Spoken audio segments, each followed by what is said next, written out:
Hello everyone, welcome to our new show where we friends talk about stuff.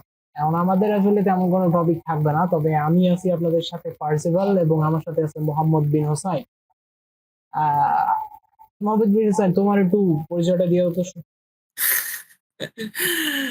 কি আর বলবো, মানে বাপের হোটেলে খাইতো, কোনো পরিচিতি নাই, যার একটা নাম আছে মোহাম্মদ বিন হোসেন। সমস্যা নাই, আমাদের নাম পরিচিতি হবে এই পডকাস্টের মাধ্যমে। সেটা বড় কথা না, বড় কথা হইতেছে যে আমরা আজকে একটা বিশাল কাজ করবো, সেটা হচ্ছে রিয়াক্ট করবো। রিয়াক্ট, সেটা আবার চেনাচেনা মানুষের সামনে না, সেটা হচ্ছে আমাদের বিখ্যাত বলবো না, কুখ্যাত বলবো না, প্রিয় বলবো জানি না। কথা হচ্ছে যে ইনি সার্টেন সার্কেলের মধ্যে বেশ বিখ্যাত, আবার কেউ কেউ ইনাকে একটু মানে বাঁকা চোখেও দেখে। তো সব মিলাই একটু কন্ট্রোভার্সিয়াল মানুষ একটা, তবে আমার পার্সোনালি মোটামুটি ভালো লাগে। তিনি হচ্ছেন ইয়াহিয়া আমিন। ইয়াহিয়া আমিন রিসেন্টলি একটা ভিডিও করছে, সেটা হচ্ছে টাইটেল কারবালা থেকে বর্তমান ফিলিস্তিন, বনি ইসরায়েল ও ফেরাউনের পরিণতি সম্পর্কে মুসলমানদের করণীয় কি। এখন ভিডিও টাইটেলটা শুনে তোমার কি মনে হয়? ভিডিও টাইটেল তো বর্তমানে খুব রেলেভেন্ট একটা টপিক। হ্যাঁ, ইরান, ইরাক, আমাদের মধ্যপ্রাচ্য যে অবস্থায় বর্তমানে আছে, গাজা থেকে শুরু করে ইসরায়েল, তো এটা সত্যি একটা খুব, কি বলবো, সেন্সিটিভ একটা সময়। কারণ এই সেন্সিটিভ সময়টাতে আমাদের, আমরা স্টুডেন্ট হিসেবে কি কি বিষয় ফিল করি, আমাদের গোটা দুনিয়া সম্পর্কে কিছু কিছু জিনিস কিছু বলা দরকার, তাই না? সেই জন্যই কিন্তু আসলে এই পডকাস্টটা আমরা শুরু করা, আমাদের শুরু করা, যে আমাদের স্টুডেন্টের পার্সপেক্টিভটা কি গোটা বিশ্বে যা হচ্ছে না হচ্ছে।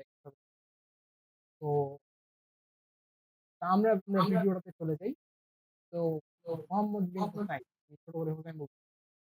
হোসেন, আমরা কি ভিডিওটা চালু করবো না তুমি তার আগে কিছু ইন্ট্রোডাক্টরি কথা বলবো?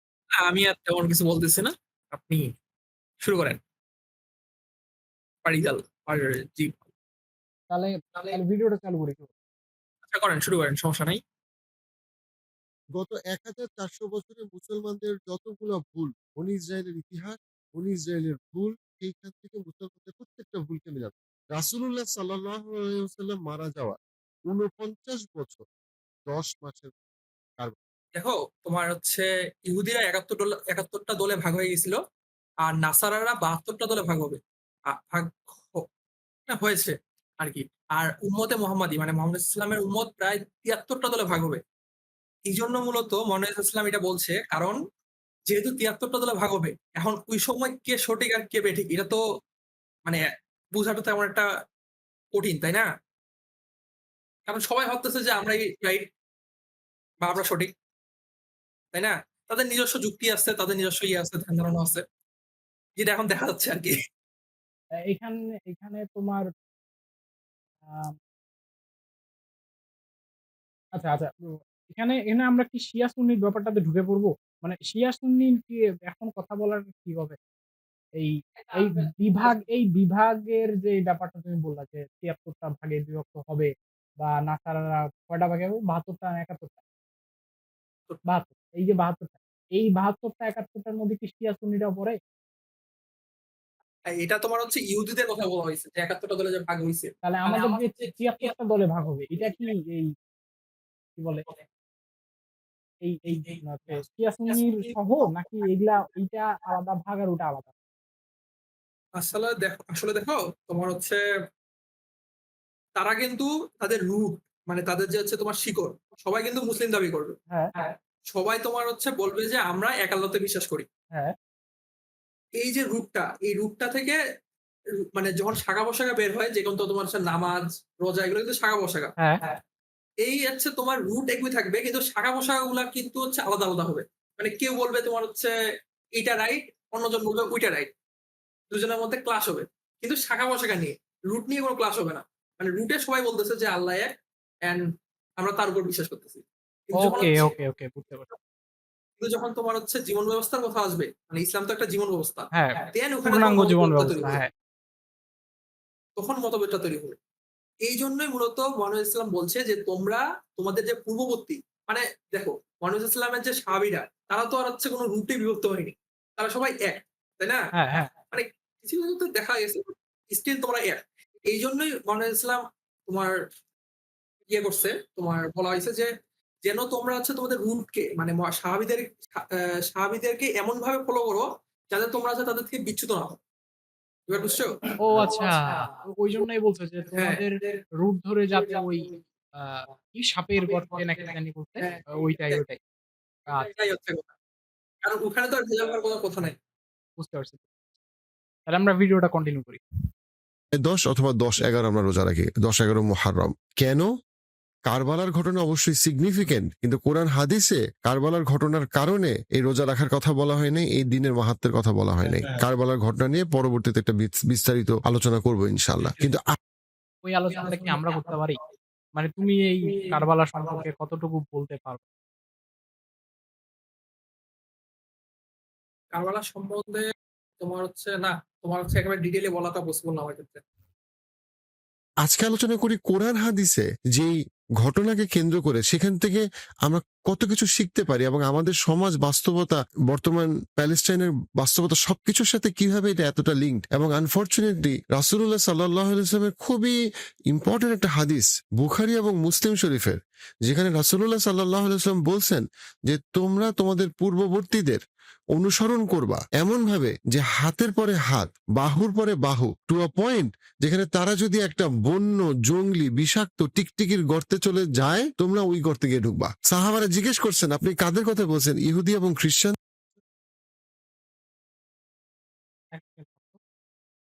হুম।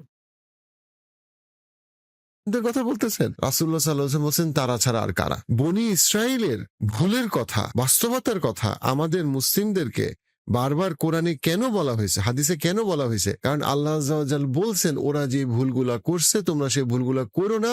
আবার রাসূলুল্লাহ সাল্লাল্লাহু আলাইহি ওয়াসাল্লাম হাদিসে বলছেন যে তোমরা তাদেরকে অর্থাৎ তোমাদের এই উম্মার একটা বিশাল অংশ তাদের অনুসরণ করবে। একটা উদাহরণ দেই, আমি ডিটেলসে যাওয়ার আগে শুধু একটা উদাহরণ দেই যে আমরা কিভাবে অনুসরণটা করছি তার একটা এক্সাম্পল। আপনি যদি দেখেন বনি ইসরাইলের ব্যাপারে কোরআনে রাসূলুল্লাহ সাল্লাল্লাহু আলাইহি ওয়াসাল্লাম থেকে আমরা পাই যে মৌলিকভাবে 2টা কমপ্লেইন আছে, অনেক কমপ্লেইন আছে তাদের ব্যাপারে, কমপ্লেইনের লিস্ট অনেক বড়। কমপ্লেইন বলতে এখানে কি কমপ্লেইন কথা বলছো? বাট সবচেয়ে বড় কমপ্লেইন 2টা। একটা কমপ্লেইন কি, সেটা হচ্ছে কি তারা আল্লাহ প্রদত্ত যেই কিতাব, যেমন আমাদেরকে কোরআন দেওয়া হয়েছে, তাদেরকে যে কিতাব দেওয়া হয়েছে সেই কিতাবের আয়াতকে তারা নষ্ট করছে। কিভাবে নষ্ট? ও হ্যাঁ, ওই যে মানে খ্রিস্টানরা যে তাদের ও খ্রিস্টানের ২ টা ভাগ না, একটা ক্যাথলিক আর একটা কি জানি? কারণ ওরা যে নিজেদের হচ্ছে ইচ্ছামতো ওদের কাউন্সিল না কি জানি আছে, সেই অনুযায়ী ওরা হচ্ছে নিজেদের ভার্স গুলাকে চেঞ্জ করে। কারণ সেটার কথাই তো বলছে যে আ নিজেদের কিতাবকে তোমরা নষ্ট করিও না। করছে তাদের নিজেদের কথাকে তারা আল্লাহর আয়াত বলে, আল্লাহর আয়াতকে তারা মুছছে, চেঞ্জ করছে, এডিট করছে তাদের প্রয়োজনে, তাদের স্বার্থে। রিসেন্টলি চায়নাতে এরকম একটা হচ্ছে আইনের কথা বলা হইল না যে কোরআনের ২ টা না ৩ টা আয়াতের নাকি ওদের সমস্যা। সেজন্য ওদের ওটা চেঞ্জ করতে হবে। খুব রিসেন্টলি কিছুদিন আগেই তো চায়না করছিল এই কথা। মনে হয় গত বছরে।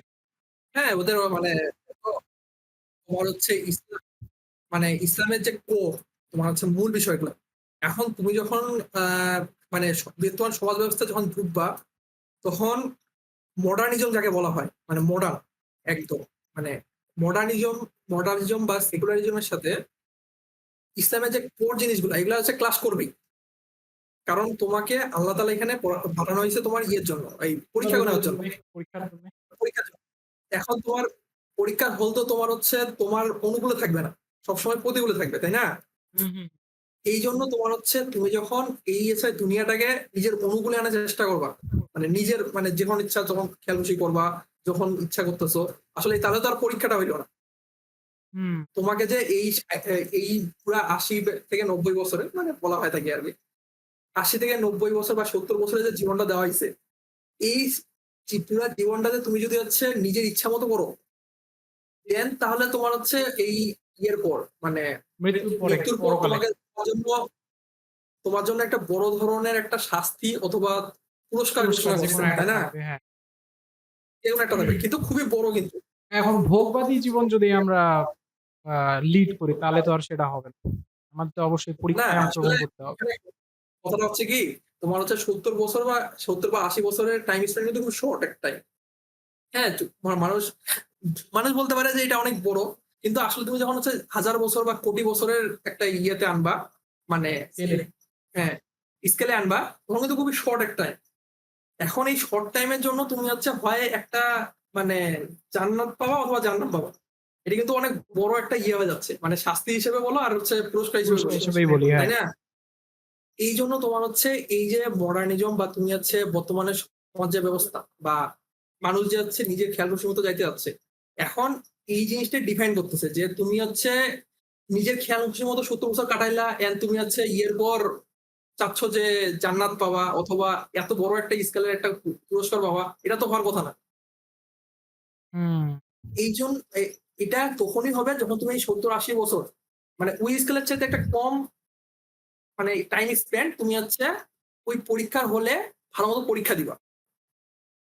আর ৮০ মার্ক পাও অথবা ৯০ মার্ক পাও অথবা ৭০ মার্ক পাও, ম্যাটার করে না। এখন তুমি দেখো, একজন যে ৩০ মার্ক পাবে, ঠিক আছে না? যে ৩০ মার্ক পাবে আর যে ৯০ মার্ক পাবে তাদের মধ্যে ডিফারেন্সটা তো থাকবেই। অবশ্যই, অবশ্যই। ঠিক না? যে ৩০ মার্ক পাইছে সে নিশ্চয়ই কম পড়াশোনা করছে। এন্ড যে ৯০ মার্ক পাইছে সে বেশি পড়াশোনা করছে। হ্যাঁ। এখন এখানে ৯০ মার্কের মানে ৯০ মার্ক পাওয়া যে পাবে সে কত বড় একটা স্কেলে পুরস্কার পাচ্ছে। তাই না? হুম। হ্যাঁ, এই যে পুরস্কারটা পাবে তার হচ্ছে ইয়ে মানে কষ্টের স্কেলটা অনেক বেশি হবে। অবশ্যই। হ্যাঁ, এখন হচ্ছে তোমার তুমি যে বললা যে অনেকে বলতেছে যে হচ্ছে এই আয়াতগুলা পাল্টাইতে হবে।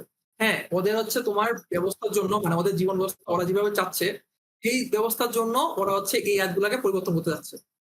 বাট এটা তখন তো আর পরীক্ষা মানে আল্লাহ যেটা পরীক্ষা দিছে সেটার মধ্যে তো পড়বে না। হুম, হুম, হুম। এটা কি পড়বে? না, এই পরীক্ষা এখন ওদের তো ভোগ করতে হবে। হ্যাঁ, এইটাই কথা হচ্ছে ওরা যখন পরিবর্তন করবে তখন আর এটা আল্লাহর পরীক্ষার মধ্যে থাকতেছে না। ওরা নিজস্ব একটা দিচ্ছে ওরা মানে ইচ্ছা মতো চলতেছে। হুম। আর যখন তুমি হচ্ছে যখন তোমার ইন্ডিভিজুয়াল দেখবা যে তোমাকে হচ্ছে আল্লাহর যে বিধান তাকেই মানতে হবে। ওরা যেটা আয়াত পরিবর্তন করছে সেটা মানে ওখানেই বাতিল হয়ে যাবে। এক কথা। হ্যাঁ, অবশ্যই। এটাই হচ্ছে কথা। যে হচ্ছে ওদের যে মানে ধারণা। জীবন ধারণা অথবা যেভাবে লাইফ স্পেন্ড করতে চায়, তারা ঠিক আছে এই আয়াতটা তোমার পরিবর্তন করতে হবে। বাট যারা আসলে পরীক্ষার্থী মানে যারা পরীক্ষা দিচ্ছে তাদের কাছে এগুলো ম্যাটার করে না। না আসলে। আল্টিমেটলি আমাদের তো পরীক্ষার জন্যই পাঠানো হইছে, তাই না? আমাদের পরীক্ষা দিতেই হবে যারা বিশ্বাসী। ওকে। মানে পরীক্ষা বলতে তুমি এখন ম্যাটার করতেছো তুমি হচ্ছে ভালো ছাত্র হইতে চাও না খারাপ ছাত্র হইতে চাও না ফেল করতে চাও ৫১ মার্ক তোমাকে পাইতেই হবে। তুমি যদি ৫১ মার্ক হচ্ছে নিচে আসো দেন ওইটার ব্যাপার তো বাকিটা তো আল্লাহ জানে। সেটাই। সেটাই। টাকার জন্য, ক্ষমতার জন্য ইত্যাদি ইত্যাদি। এটা হচ্ছে গিয়ে সামান্য কিছু অর্থের জন্য তারা এই কাজ করছে, সামান্য কিছু পৃথিবী লাভের জন্য, স্বার্থের জন্য করছে। ১ নাম্বার বড় কমপ্লেন। ২ নাম্বার বড় কমপ্লেন কি, তারা তাদের কাছে প্রেরিত নবী, রাসূল অথবা তাদের কাছে প্রেরিত যারা তাওহীদবাদী তাদেরকে তারা অত্যাচার করছে, টু আ পয়েন্ট তাদের কাউকে কাউকে তারা হত্যা করছে। যেটা কমপ্লিট শুনলেন। এখন আপনার কাছে শুনলে মনে হয় যে আরে এটা কি কখনো আমরা মুসলমানরা করবো কিনা, এটা কি প্রশ্ন আসে? আরে আশ্চর্য। এই কাজটা কিন্তু মানে আমরা নবীকে হত্যা করি নাই, ঠিক আছে। কিন্তু আমরা তো অনেক কি বলে আলামা ওলেমার উপরেই অত্যাচার নির্যাতন করছি। এবং কি এখনো ওই গাজায় দেখবা যে হচ্ছে হাজার, হাজার মানুষের উপরে কি নির্যাতনটা চলতেছে। গোটা দুনিয়া সেটা চোখ বন্ধ করে সহ্য করতেছে, তাই না? হুম। আমরা কি করি নাই? রাসূলুল্লাহ সাল্লাল্লাহু আলাইহি ওয়াসাল্লাম মারা যাওয়ার ৪৯ বছর ১০ মাসের মধ্যে কারবালা হয়েছে। কারবালার ঘটনার ডিটেইলসে যাচ্ছি না, কিন্তু রাসূলুল্লাহ সাল্লাল্লাহু আলাইহি ওয়াসাল্লামের কত সময় বলল? ১০ মাসের মধ্যে এটাই সাল্লাল্লাহু আলাইহি ওয়াসাল্লাম মারা যাওয়ার ৪৯ বছর ৪৯ বছর, ৫০ বছর আরকি। ৫০ বছর। ৪৯ বছর ১০ মাস। তার মানে ৫০ বছরে ২ মাস কম।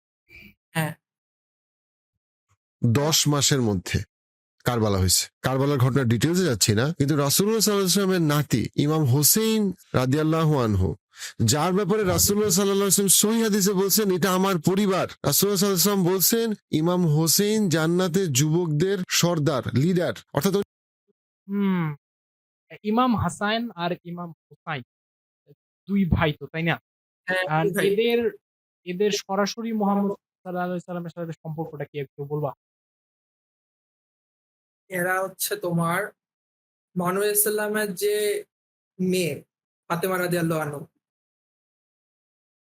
আর ফাতেমা রাদিয়াল্লাহু আনহুর স্বামী হচ্ছে আলী রাদিয়াল্লাহু আনহু।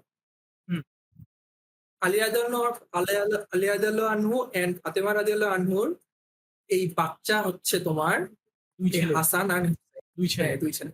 উনি কনফার্ম জান্নাতি, কনফার্ম রাসূলুল্লাহ সাল্লাল্লাহু আলাইহি ওয়াসাল্লামের ফ্যামিলির। তাকে মুসলমানদের শাসনাধীনের মধ্যে তাকে হত্যা করা হয়েছে এবং তাকে শিরচ্ছেদ করা হয়েছে। আল্লাহ ওনাকে জান্নাতবাসী অবশ্যই করবেন।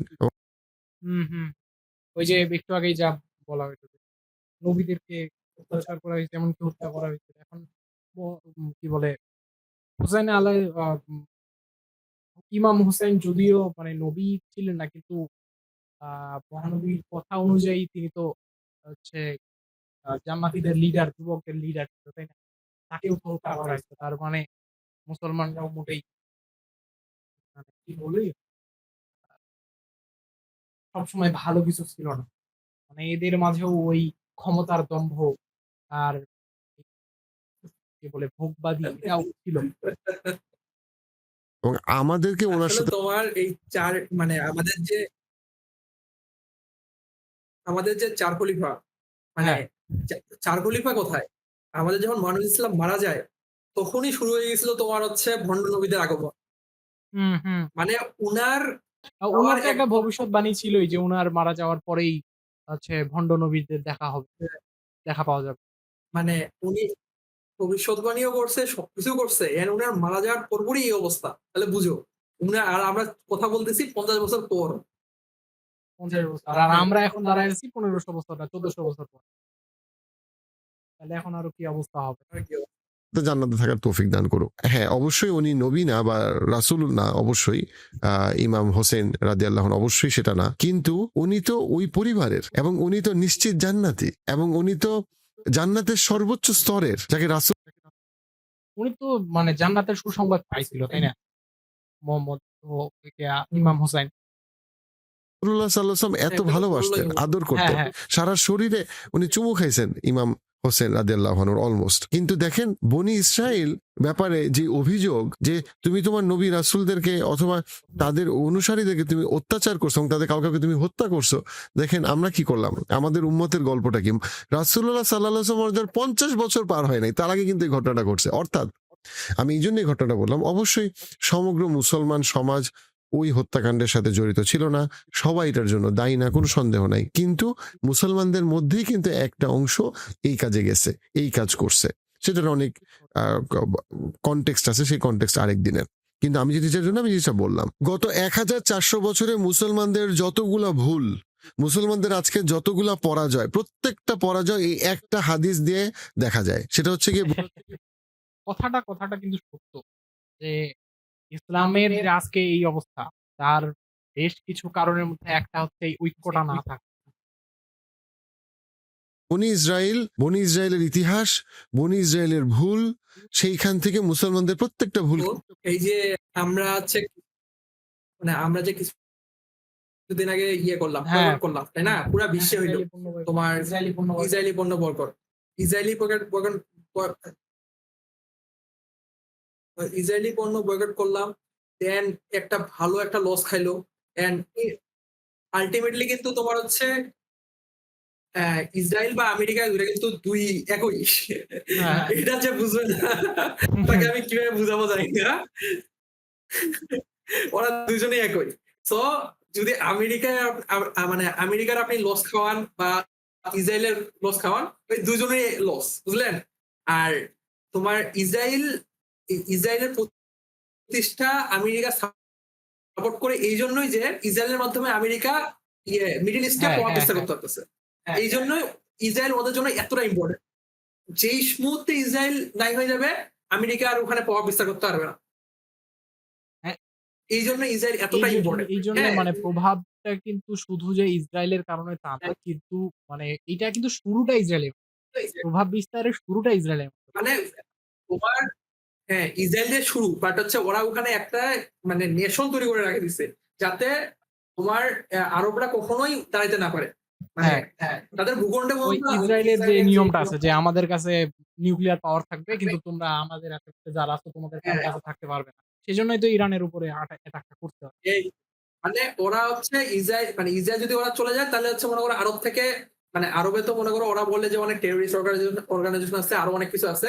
তো ওরা ভয় পায় যে এখানে যদি মনে করো কোনো একটা ওয়েপন ডেভেলপ হয়ে যায়, তাহলে তো ওদের জন্য আসলেই একটা ভয়ের বিষয়, থ্রেট।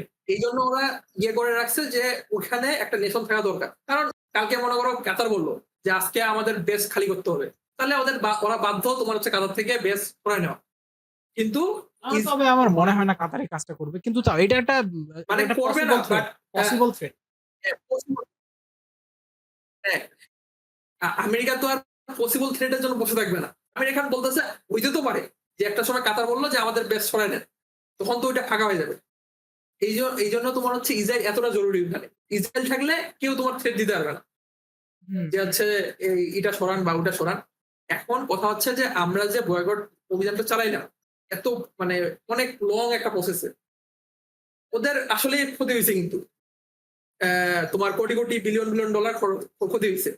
এখন দেখো তার এই কিছু মাস আগে আমরা 1 বা 2 বছর ধরে বয়কট করে যে বিলিয়ন বিলিয়ন ডলারটা ক্ষতি করলাম, আরব শেখরা কি করলো, একটা চুক্তিতে ট্রিলিয়ন ডলার ওদেরকে দিচ্ছে আমেরিকাকে। তাই এটা আমি জানতাম না। এই কিছুদিন আগের ঘটনা তুমি দেখতে পারবা, ওরা প্রায় ট্রিলিয়ন ডলারের চুক্তি করছে। অনেকে বলতে পারে যে এটা বিজনেস। আমি অনেকে বলতে এটা সম্পর্কে কিছু জানো? হ্যাঁ, এই কিছুদিন আগে এটা হইলো তোমার হচ্ছে করছে সৌদি আরব করছে $1 ট্রিলিয়ন, এন্ড বাকি যে আরব দেশগুলো ওরা হচ্ছে বিলিয়ন ডলার ইনভেস্ট করছে। কি খাতে সেটা জানো? মানে আমি বাকি খাতগুলো জানি না, বাট একটা খাত আমাকে ভালো লাগছে, মানে একটা খাত জাস্ট ভালো লাগছে, সেটা হচ্ছে কি তোমার আর্টিফিশিয়াল ইন্টেলিজেন্স। ভালো লাগছে? মানে ভালো লাগছে না নজর কাটছে? মানে মানে আমার তো খারাপ লাগছে বলে আমি তো ওটা সিকিউরিটি চেক করার জন্য গেছিলাম। আচ্ছা। মানে ও হ্যাঁ, মনে পড়তেছে। এআই এর জন্য কি বলে কাতারও মনে হয় ওখানে কিছু ইনভেস্ট করছে। ইসরায়েলের আর হচ্ছে কি বলে ইন্টেল মিন্টেল সব জায়গায়। হ্যাঁ, এই তো তোমার হচ্ছে আমরা তোমার এত বছর থেকে তোমার এত মানে ওই যে তোমার আর্টিফিশিয়াল ইন্টেলিজেন্স যে করছে, তোমার হচ্ছে ইনভেস্টমেন্টটা করছে, এটা জাস্ট একটু ভালো লাগছে। মানে এটা কাজের একটা জিনিস যে আমাদের কাছে তোমার এই ইয়েটা নাই, তোমার আর্টিফিশিয়াল ইন্টেলিজেন্স, তাই এটা যেহেতু ওরা ডেভেলপ করে নিচ্ছে, আমাদের আসা জরুরি, তাই না? হ্যাঁ, কিছুটা। হ্যাঁ, এই ইনভেস্টমেন্টটা আমার ভালো লাগছে। মানে বাদ বাকি সব ইনভেস্টমেন্ট আমার কাছে ভালো লাগে, মানে আর ওদের জন্য বেটার। আমার কাছে এটা ভালো লাগেনি যে আমরা এত বছর ধরে তোমার কষ্ট করে ওদের বিলিয়ন ট্রিলিয়ন ডলার তোমার হচ্ছে করলাম, ট্রিলিয়ন ডলার যাবে না, বাট বিলিয়ন ডলার আমরা ওদের লস করাইলাম, সেটা আরব শেখরা একটা চুক্তিতে দিয়ে দিল। কারণ আরবের এখানে লাভ দেখছে ওরা। কারণ হ্যাঁ, বর্তমানে ক্রাউন প্রিন্স যে আছে, ক্রাউন ওই আর কি। প্রিন্সের তো এখন টাকা ছাড়া আর কিছু দেখতেছে না।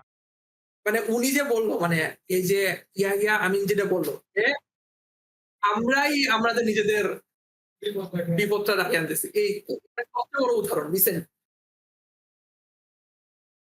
ভুলকে মিলানো যায়, প্রত্যেকটা ভুলকে মিলানো যায়, কিন্তু আজকে মৌলিকভাবে আমি ফোকাস করব একটা গুরুত্বপূর্ণ ঘটনার থেকে শিক্ষা, যে শিক্ষাগুলো আমরা নেই না, এবং সেটা হচ্ছে গিয়ে ফেরাউন সমুদ্রে ডুবে গেল, ফেরাউন তো শেষ হয়ে গেল, কিন্তু ফেরাউনের থেকে কিছু শিক্ষা এবং ফেরাউন শেষ হয়ে যাওয়ার পরে বনি ইসরায়েলের থেকে কিছু শিক্ষা, যেটা আমাদের সমাজে আমরা হর হামেশা দেখতেছি। প্রথমে আমি আসি, 3টা বাস্তবতা আপনাকে খেয়াল করতে হবে। একটা হচ্ছে সমুদ্র, মাঝখানে একটা বিরাট সমুদ্র, সমুদ্রের এক পাশে হইল মুসা আলাহ ইসলাম এবং তার বাহিনী, তার পিছনে হচ্ছে পুরা ফেরাউনের বাহিনী। 2 নম্বর সিন হচ্ছে গিয়ে মুসা আলাহ ইসলাম সমুদ্র পার হইতেছে। 3 নম্বর সিন হচ্ছে গিয়ে মুসা আলাহ ইসলাম সমুদ্র পার হয়ে গেছে। আমি এই 3টা সিন নিয়ে আমি কথা বলবো, এবং 3টা সিনে আমি ফেরাউনের এবং বনি ইসরায়েলের মানুষদের যে মনস্তাত্ত্বিক ব্যাখ্যা এবং তাদের যে স্পিরিচুয়াল অবস্থা এবং যে তাদের যে মনস্তাত্ত্বিক, বনি ইসরায়েল আর ইসরায়েল দেশ, এই দুইটার মধ্যে কোনো সম্পর্ক আছে? আসলে দেখো, তোমার বলা চলে ইহুদিরা আমাদের অ্যানসেস্টর, মানে পূর্বপুরুষ, তাই? এক কথায় বলা যায়। এটা একটু কারণ বেশি ওভার সিম্পলিফাইড হয়ে গেল না? আসলে দেখো তোমার হচ্ছে যখন ইব্রাহিম মানে মুসা আলাইহিস সালামের উপর তাওরাত নাযিল হইছে না, হ্যাঁ, সেটাই এখন হচ্ছে ইহুদিরা তাদের যে ধর্মীয় গ্রন্থ ওইটা মানে, হ্যাঁ। বুঝলা? তো যখন হচ্ছে তোমার মুসা আলাইহিস সালামের উপর তাওরাত নাযিল হইছে, তখন মুসলিম মানে ইসলাম বলতে কিছুই ছিল না। তোমার হচ্ছে মুসা আলাইহিস সালামের যে ধর্ম সেটা বুঝাচ্ছে। ও আচ্ছা আচ্ছা, হ্যাঁ হ্যাঁ মানে ওই সময়টাতে ইসলাম বলতে মুসা আলাইহিস সালামের ধর্ম। হ্যাঁ। দেন 4000 বছর আগে যখন মুসা আলাইহিস সালাম ছিল, তখন আমাদের ধর্ম ছিল কি, মানে ইসলাম ছিল মুসা আলাইহিস সালামের যে ধর্মটা। ওই পার্সপেক্টিভ থেকে দেখি মানে তখনকার সময়ে আমরা ওটাকে মুসলমান বলতে পারি, যদিও ওটা মুসলমান না। মুসলমান, এটা মুসলমান না, এটা তো তোমার হচ্ছে আমাদের যে ইসলাম সেটা তো তোমার অনেক বছর থেকে ইয়ে আসছে, তোমার হচ্ছে ডেভেলপ হয়ে পরে হচ্ছে আল্লাহ পূর্ণাঙ্গ develop একটা হয়ে আমরা হচ্ছে জীবন ব্যবস্থা দিয়েছে। হ্যাঁ, আমরা শেষ। মানে আমরা হচ্ছে শেষ। তোমার হচ্ছে এই আদম আলাইহিস সালাম থেকে শুরু করে 1000 বা তোমার হচ্ছে 10,000 যে বিশুদ্ধ হাদিস আছে, 10,000, 1000, অথবা তোমার হচ্ছে যেগুলা দুর্বল হাদিস আছে যে 1,32,000 বা 2,32,000 যে পয়গম্বর, পয়গম্বর, নবী, এই যে হাজার হাজার লাখ লাখ বছরের যে লাখ বছরের যে তোমার ডেভেলপমেন্ট, একটা ইসলামের ডেভেলপমেন্ট পথ পথ পথ, সেটার আমরা একেবারে শেষ পর্যায়ে, না আমরা হ্যাঁ। হচ্ছে শেষ, ঠিক আছে? আমাদেরটাই পূর্ণাঙ্গ একটা জীবন ব্যবস্থা। ওদেরটা পুরানো জীবন ব্যবস্থা। ইসলাম কিন্তু প্রত্যেক যুগেই ছিল, প্রত্যেক ইয়েতে ছিল, মানে ওখানে জাস্ট মানে নাম আলাদা হইতে পারে, বাট আমরা যে একমাত্র মুসলিম এটা মানানো যাবে না। মানে আগে ছিল ওদেরটা ইসলাম, বুঝলো? বুঝতে মুসা পারছি। আলাইহিস সালামের সময় ছিল ইসলাম ছিল উনার ধর্মগ্রন্থটা, এন্ড ঈসা আলাইহিস সালাম যখন হচ্ছে তোমার পৃথিবীতে আসছে, তখন ইসলাম ছিল উনার যে অনুসারীরা। দেন মুহাম্মদ ইসলাম পৃথিবীতে আসলো, এখন বাকি আগের যেগুলো ছিল সব বাতিল হয়ে গেছে, and নতুন মানে ইসলাম হচ্ছে তোমার এই আমরা যেটা এখন পালন করতেছি। তো এক কথা বলা যায় আচ্ছা। ওরা আমাদের ancestor, মানে ইসলামিক খুব দূর থেকে একটু ঘুরায় পেঁচায় দেখলে হয়, একটু ঘুরায় পেঁচায় দেখলে বুঝতে পারছি। বনি ইসরাইল, ঠিক আছে? আমাদের যে ধর্মগ্রন্থটা অনেকটাই তোমার তাওরাতের সাথে কানেক্টেড, হ্যাঁ, বুঝলে এবার? ওই জন্য এই যে ও কি বলে হ্যাঁ। খ্রিস্টানদের যে বর্তমানে বাইবেলের সাথে কোরআনের বেশ কিছু জায়গায় মিল আছে। হ্যাঁ, তাওরাত, বাইবেল এর আগে যতগুলো আছে সবার সাথেই মোটামুটি একটা কানেকশন আছে। হুম, এই জন্যই তোমার হচ্ছে ইসরাইল যে শব্দটা, ওইটা তাওরাতেও ছিল, এন্ড বর্তমানের যে আমাদের কোরআন হুম। সেখানেও। আচ্ছা, ওই কানেকশনটার জন্য অবস্থা সেটাকে আমি ব্যাখ্যা করব। প্রথমে আমি ব্যাখ্যা করব হচ্ছে ফেরাউনের মনস্তাত্ত্বিক ব্যাখ্যা। এই আলোচনাটা আমাদেরকে বুঝতে হবে, ফেরাউন কেন মুসা আলাইহিস সালামকে মারতে, আপনি একটু চিন্তা করেন প্রশ্নটা, এই সমুদ্রের পারে আসলো, তার তো অনেক বড় বাহিনী, শুধু বাহিনী পাঠাই দিলেই পারে, তার আসার দরকারটা কি? আবার ফেরাউন যখন দেখলো যে মুসা আলাইহিস সালাম লাঠি দিয়ে সমুদ্রে বাড়ি দেওয়ার পরে সমুদ্র ভাগ হয়ে গেল, যেটা সে জীবনে কোনোদিনও কল্পনাও করতে পারে না, তখনও তো ফেরাউন চিন্তা করতে পারতো যে ভাই থাক, এই বুঝছি এটা একটা ঝামেলার লোক, ওরা তো অন্যদিকে চলেই যাচ্ছে, সমুদ্র পার হয়ে অন্যদিকে চলে যাচ্ছে, আমি তো নিরাপদ, আমি এর পিছনে। কথা ঠিক মানে ওর তো আসলে নদী মানে নীল নদ পার হওয়ার কোনো দরকার ছিল না, তাও তো পার হইতে গেছিল। পিছিয়ে না যায়, কি হয় না হয়, তার কি ক্ষমতা, সমুদ্র ভাগ করে ফেলছে, তো বিশাল ব্যাপার। তো সেইখানে ফেরাউন কেন যাচ্ছে? ফেরাউন দেখছে সমুদ্র ভাগ হয়ে গেছে, তার মানে কি এই নিশ্চয়ই এই ভদ্রলোকের অনেক ক্ষমতা আছে। ফেরাউন এই ভদ্রলোককে যতই, মুসা আলাইহিস সালামকে যতই অপছন্দ করুক, সে তো তার ক্ষমতা দেখতে পাইছে। দেন ফেরাউন এই বাহিনীর পিছনে যাচ্ছে কেন? আপনি কখনো চিন্তা করছেন? ফেরাউন ভাই সমুদ্র ভাগ হয়ে গেছে, এক হইলো সে সমুদ্র পার হয়ে তো ওই দিকে চলে গেছে, তাহলে আমার থেকে অনেক দূরে, তাহলে আমার জমিনে তো আর বেসিক্যালি নাই, আমার ভূখণ্ডে নাই। এক, দুই নাম্বার হইলো এত ক্ষমতা যদি সে সমুদ্র ভাগ করে ফেলে, সামনে কি হবে না হবে আমি এর মধ্যে না যাই। যে কোনো মানুষ যার কমন সেন্স আছে, যে ক্ষমতা বুঝে, সে তো এটাতে যাওয়ার কথা না। ফেরাউন তার বাহিনী নিয়ে সমুদ্রে গেল কেন? Good question. এর কারণটা হইলো ক্ষমতা এবং ঘৃণা মানুষকে অন্ধ করে দেয়। ফেরাউনকে অন্ধ করে দিছে, ফেরাউন কিছু দেখতেছিল না। আমি যদি ফেরাউনের জায়গায় থাকতাম তাহলে আমিও সম্ভবত ওই কাজই করতাম। হ্যাঁ, এটা সত্য কথা যে মানে ওর যে পরিমাণে হেট করতো আর যে পরিমাণে রেগেছিল এই গোটা মুসা আলাইহিস সালাম আর বনি ইসরায়েলের উপরে যা কিছু হয়েছে সেই হিসাবে, তো ওই অবস্থায় মোটামুটি একটা লজিক্যাল ইয়াই ছিল যে আমরা এখন ঠান্ডা মাথায় ভাবতেছি না ওনার কাজটা করা ঠিক হয় নাই, ওই জন্যই উনি মারা পড়ছে। কিন্তু হ্যাঁ, ওনার যে পজিশনে উনি ছিল ওই হিসাবে উনি ওনার ওইটুকুই করার ক্ষমতা ছিল, এর থেকে বেশি আর চিন্তা করারও ক্ষমতা ছিল বলে মনে হয় না। কিচ্ছু দেখতেছে না পৃথিবীতে, ও দেখতেছে না ভালো খারাপ মন্দ, সে অন্ধ হয়ে গেছে। সে অন্ধটা কিন্তু শুধু শেষের দিকে তা না, অন্ধ কিন্তু আগে থেকে ওর নিজের ক্ষমতা সম্পর্কেও অন্ধ ছিল। যে সে নিজেকে আল্লাহ মনে করতো, নিজেকে গড মনে করতো। তার হচ্ছে যেই জাদুকররা ছিল তাদেরকে দিয়ে সে ম্যাজিক ট্যাজিক দেখাইতো, তাই না? হ্যাঁ, ঠিক। তো তার কিন্তু এই ক্ষমতার দম্ভ, ক্ষমতার অন্ধত্ব, এটা কিন্তু 1-2 দিনের হয়নি, এটা কিন্তু সেই অনেক আগে থেকেই। আসলে তার বাহিনী দিয়ে মারবে না, সে এমনও তো করতে পারো আমার বাহিনী যাক, আমি পিছে সমুদ্রের পিছে দাঁড়ায় থাকি। তার বাহিনী তো যাইতো, যাইতে বাধ্য হইতো। ফেরাউন কেন গেল সমুদ্রের ব্রিজের উপরে? কারণ সে অন্ধ হয়ে গেছে, সে ঘৃণায়, সে অ্যারোগেন্সে সে অন্ধ হয়ে গেছে। ঠিক যেরকম নেতানিয়াহু অন্ধ হয়ে গেছে। তার দেশের কোর্টে তার বিচার চলে, ইন্টারন্যাশনাল কোর্টে তার বিচার চলে, পৃথিবী তার থেকে সরে যাচ্ছে, সে শিশুদেরকে মারতেছে। এবং সেই হিসাবে চিন্তা করলে কিন্তু আমেরিকাও কিন্তু মোটামুটি অন্ধ।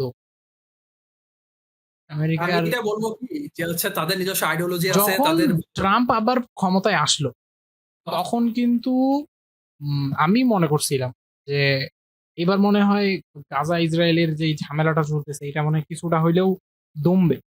কারণ আর যাই হোক, ট্রাম্প একজন বিজনেসম্যান হয়ে সে যদি লাভ ক্ষতিটা এই জায়গায় না বুঝে, মানে বুঝা কিন্তু উচিত ছিল না।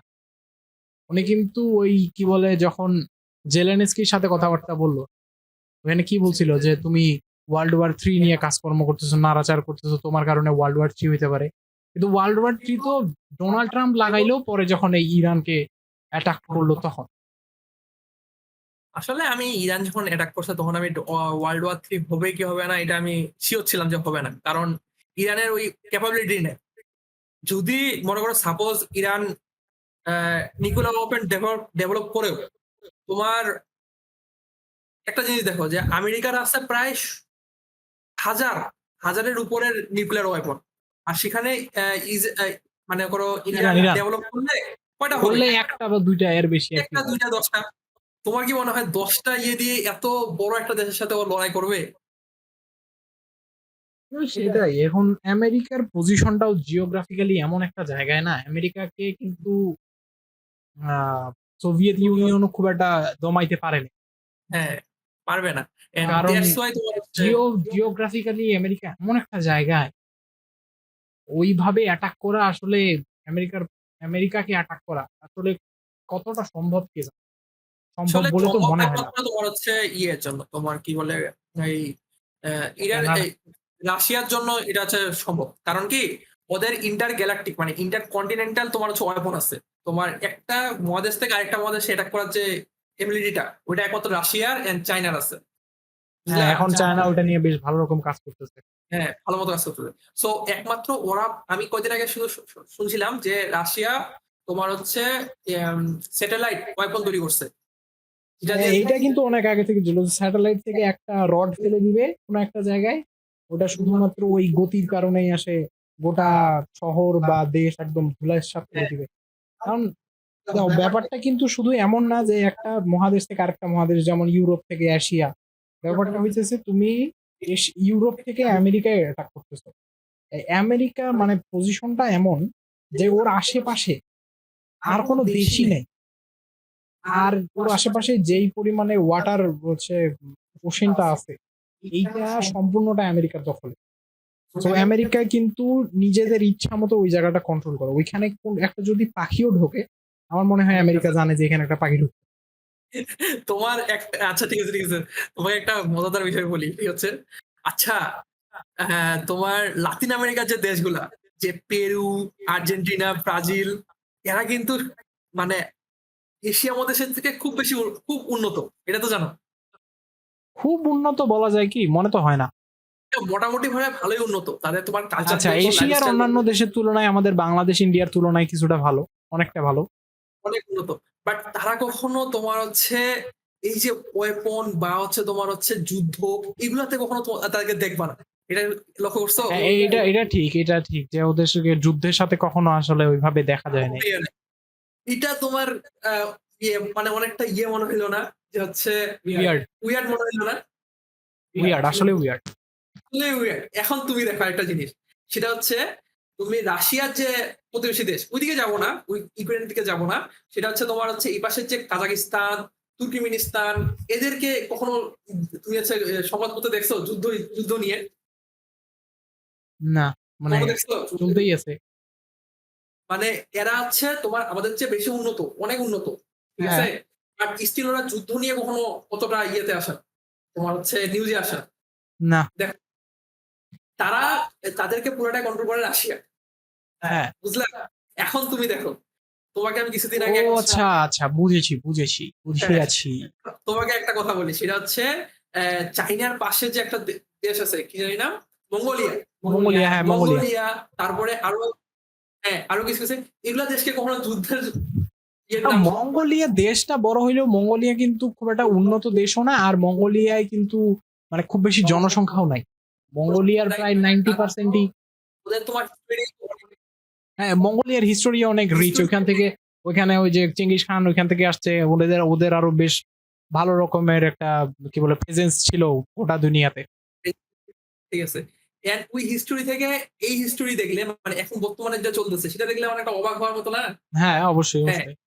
এটা হচ্ছে তোমার হচ্ছে বড়, বড় দেশের তোমার টেকটিক্স। যে তারা পাশের যে দেশগুলা তাদেরকে সময় তাদেরকে ওরকম দমায় level এ রাখবে, দমায় রাখবে। threat হিসেবে ওরা ইমার্জ হইতেই দিবে না।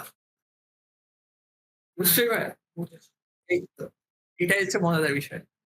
এবং সে মনে করতেছে যে তার কোনো বিচার হবে না, অথচ তার বিচার খুব কাছে। সমস্ত যুক্তি বলে তার এই গাজাবাসীকে হত্যা করা তার জন্য একটা ভয়ঙ্কর পরিণতি নিয়ে আসবে। তার বাহিনীর ক্ষেত্রেও এটা ক্লিয়ার, কিন্তু তার বাহিনী হাসাহাসি করতেছে। অথচ আপনি নিশ্চিত থাকেন খুব দ্রুত সময়ে উইদিন দিস ইয়ার অথবা within next couple of year Netanyahu এবং তার বাহিনীর পতন হবে। ইয়াহিয়া খান কিন্তু আমি খান কেন জানি বলি, ইয়াহিয়া আমিন হচ্ছে এর আগেও কিন্তু এই ধরনের কথা অনেকবারই বলছে।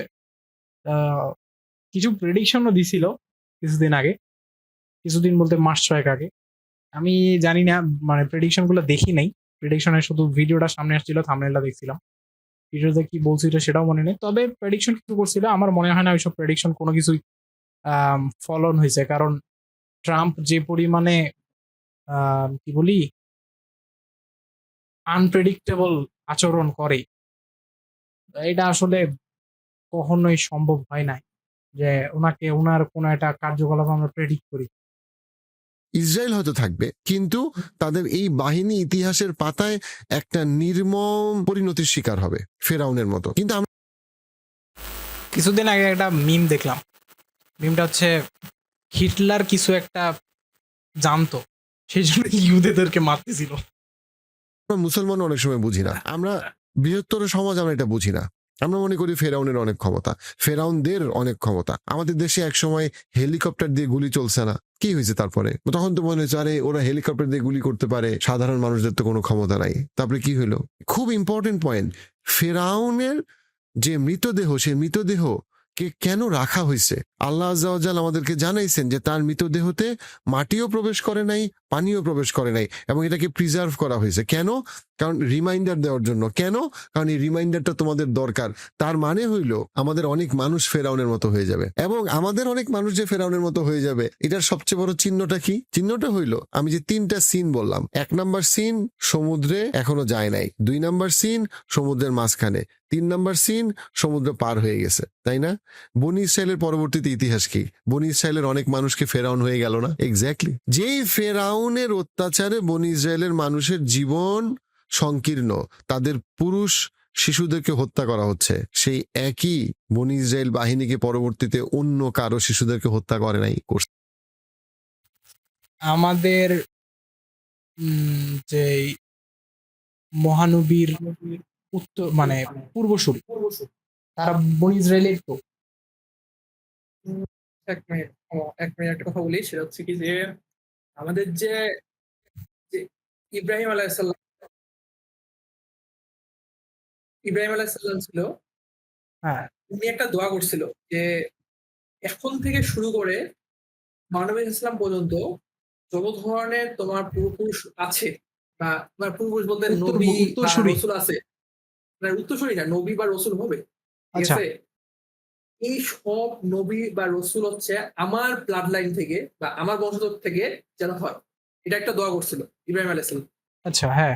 তারপর থেকে তোমার হচ্ছে সবাই তোমার হচ্ছে ইব্রাহিম আলাইহিসসালামের বংশধর থেকেই করা হয়েছে, তোমার যত ধরনের যতজন নবী বা রসুল আসছে সবাই ওই ইব্রাহিম আলাইসাল্লামের ব্লাড লাইন থেকে আসছে, মানে উনার থেকে শুরু করে আর কি, মানে উনার একটা দোয়া কবুল ছিল আচ্ছা আচ্ছা আচ্ছা ওকে, সেই জন্যই আমরা ওই বনি ইসরায়েলের কোনো একভাবে সম্পর্কিত, তাই না? হ্যাঁ করছে হ্যাঁ, এই যুগের পর যুগ। অর্থাৎ তারা নিজেরাই বনি ইসরায়েলের মানুষই ফেরাউনের ঘটনাকে ভুলে গেছে এবং ভুলে গিয়ে তারা ফেরাউন হয়ে গেছে। আমাদের অনেক মানুষ যারা ফেরাউনের মানে লোকালাইজ ফেরাউন থেকে নিজেদেরকে বাঁচার চেষ্টা করছে, তারাই কি সুযোগের পাওয়ার সাথে সাথে ফেরাউনের মতো আচরণ অনেক সময় শুরু করে নাই? করছে। এইটাই আল্লাহ আজ্জা ওয়াজাল বলতেছেন, ফেরাউন তো সে এক ফেরাউন গেছে, আরো কত শত ফেরাউন বারবার ফেরত আসছে। এবং ফেরাউনের এই ঘটনা কি যা, অর্থাৎ আল্লাহ আজ্জা ওয়াজাল বলছেন তোমাদেরকে কেন যখনই আল্লাহ আজ্জা ওয়াজাল নিয়ামত দেয় এবং ক্ষমতা দেয়, তোমাদের মধ্যে কিছু মানুষ কেন ফেরাউন হয়ে ওঠে। এটাই তো তোমাদের শিক্ষা ছিল, এটাই তো মুহররমের শিক্ষা। আবার এই ফেরাউনের আরেক রকম আছে। আপনি হয়তো আল্লাহ আজ ওয়াজাল কেন বলে নাকি এটা বলে কি নাকি নিজেকে কুল ভাবে, মানে সবাই তো আল্লাহ তাআলাই বলে, তাই না? না, উনার হচ্ছে মানে উনার নামটা সম্মানের সহিত নেওয়ার অনেকগুলো মাধ্যম আছে, তার মধ্যে একটা আল্লাহ আল্লাহ মানে আমি আজ ওয়াজাল হ্যাঁ। এটা কি মানে আল্লাহ তাআলার থেকে একটু বেশি সম্মান সম্মান দেয়, একটু বেশি সম্মান দেয়? না, উনার মানে যেরকম আমরা বলি না মাননীয় প্রধানমন্ত্রী, হ্যাঁ, এখন প্রধানমন্ত্রী বলাই তো একটা সম্মানের, আমরা হচ্ছে মাননীয়টা লাগাচ্ছি আরো একটু বেশি সম্মানিত করার জন্য, এরকম এই বিষয়টা। এই ব্যাপারটা একটু বদার করছে। আচ্ছা, যাই হোক, আচ্ছা ঠিক আছে, সমাজে আমি বাইরে তারপরে জানাই বলবো, এটা হচ্ছে কাটি দিও। না কাটাকাটি খুব ভালো, কিন্তু বাসায় থাকবে। গেলে আপনি আপনার স্ত্রীকে বেল্ট দিয়ে মারেন কেন? বেল্ট না পাগল কি? বার ফেরত আসছে। এবং ফেরাউনের এই ঘটনা কি যা, অর্থাৎ আল্লাহ আজ্জা ওয়াজাল বলছেন তোমাদেরকে কেন যখনই আল্লাহ আজ্জা ওয়াজাল নিয়ামত দেয় এবং ক্ষমতা দেয়, তোমাদের মধ্যে কিছু মানুষ কেন ফেরাউন হয়ে ওঠে। এটাই তো তোমাদের শিক্ষা ছিল, এটাই তো মুহররমের শিক্ষা। আবার এই ফেরাউনের আরেক রকম আছে। আপনি হয়তো সমাজে বাইরে খুব ভালো, কিন্তু বাসায় গেলে আপনি আপনার স্ত্রীকে বেল্ট দিয়ে মারেন কেন? বেল্ট দিয়ে মারেন কারণ এটা না মারলে আপনার কাছে মনে হয় আপনি পুরুষ না। এটা আরেকটা ফেরাউন।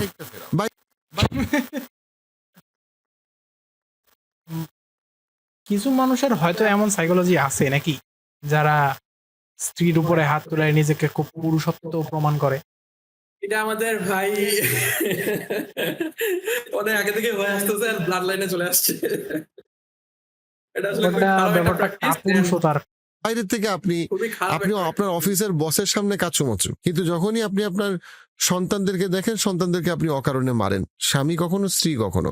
আপনি আপনার বাবা মারা গেছে, আপনার বোনের সম্পত্তি আপনি দেন না কেন? কারণ আপনার বোন দুর্বল, বিধবা, ও কিছু করতে পারবে না। সেটা আরেক রকম ফেরাউন। আমাদের ভিতরে ছোট ছোট ফেরাউন আছে। সাইকোলজিস্ট হিসাবে একটা কথা বলি, প্রত্যেকটা মানুষের মধ্যে একটা সবচেয়ে ভালো হওয়ার ক্ষমতা এবং সবচেয়ে খারাপ হওয়ার ক্ষমতা দেয়া আছে। You can imagine it yourself to be a Pharaoh, you can imagine it yourself to be a Musa আলাইহিস সালাম। আপনার মধ্যে ক্ষমতাটা দেয়া আছে। আপনার পক্ষে আপনার নফসকে একটা জঘন্য নফস, আবার একটা নফসকে একটা ভালো নফস, আপনার নফসের লাওয়ামা, নফসের মুতমাইন্না, এই দুই যে ট্রানজিশন, এই যে স্পেকট্রাম, এই স্পেকট্রামে যাওয়ার ক্ষমতা আল্লাহ আজ্জা ওয়াজাল আপনাকে দিছে। আপনি কল্পনা করতে পারেন, এবং কল্পনা করাটা আপনার জন্য জরুরি, আপনার জন্য দরকার যে আমি কি হব, তাই না? মানে আমার লেগেসিটা কি হবে। আপনি কল্পনা করবেন। কি কল্পনা করবেন? যে আমি খারাপ হইলে কেমন হইতাম, যেন আমি ওইটা না হই। আমি ভালো হইলে কেমন হইতে পারতাম, যেন আমি এটা হওয়ার চেষ্টা করতে পারি। আপনি কল্পনা করতে পারেন যে একটা রাতে আমি তাহাজ্জুদ পড়বো, আমি কাউকে বলবো না। আবার আপনি কল্পনা করতে পারেন একটা রাতে আমি সারা রাত বসে বসে পর্ন দেখবো অথবা পরকিয়া করবো, কাউকে জানাবো না। দুইটাই আপনি কল্পনা করতে পারেন। প্রশ্নটা হচ্ছে আপনি কি করবেন। একইভাবে আল্লাহ আজ্জা ওয়াজাল ফেরাউনের ঘটনা দিয়ে এবং বনি ইসরায়েলের ঘটনা দিয়ে বলতেছেন, দেখো এই বনি ইসরায়েলের লোকজন যাদের কোনো জীবনের নিরাপত্তা ছিল না, কোনো নাগরিকত্ব ছিল না, কোনো জায়গা ছিল না, তাদেরকে যখন ইচ্ছা তখন তাদের মেয়েদেরকে রেপ করা হইতো, যখন ইচ্ছা তখন, তাদের কোনো মিলিটারি ছিল না, যখন ইচ্ছা তখন তাদের শিশুদেরকে হত্যা করা হইতো, তাদের কোনো ক্ষমতা নাই। তাদেরকে আমি যখন রক্ষা করলাম ফেরাউনের কবল থেকে, তখন তারা আবার ফেরাউন হয়ে উঠলো। তারা 3 নাম্বার সিন 3টা খেয়াল রাখেন। সমুদ্রের আগে একটা সিন, সমুদ্র পার হওয়ার সময় সিন নাম্বার 2, সমুদ্র পার হওয়ার পরে 3 নাম্বার সিন। 3 নাম্বার সিনে যাওয়ার পরে মুসা আলাইহিস সালাম যখন তাদেরকে বলল যে এখন আমরা ফেরাউনের বাহিনী থেকে রক্ষা করছি, চলো আমরা এই ভূমিতে যাই, কারণ আল্লাহ আজ্জা ওয়াজাল আমাদেরকে নির্দেশ দিয়েছেন এই ভূমিতে আমাদেরকে যাওয়ার জন্য এবং তাদেরকে মোকাবেলা করার জন্য।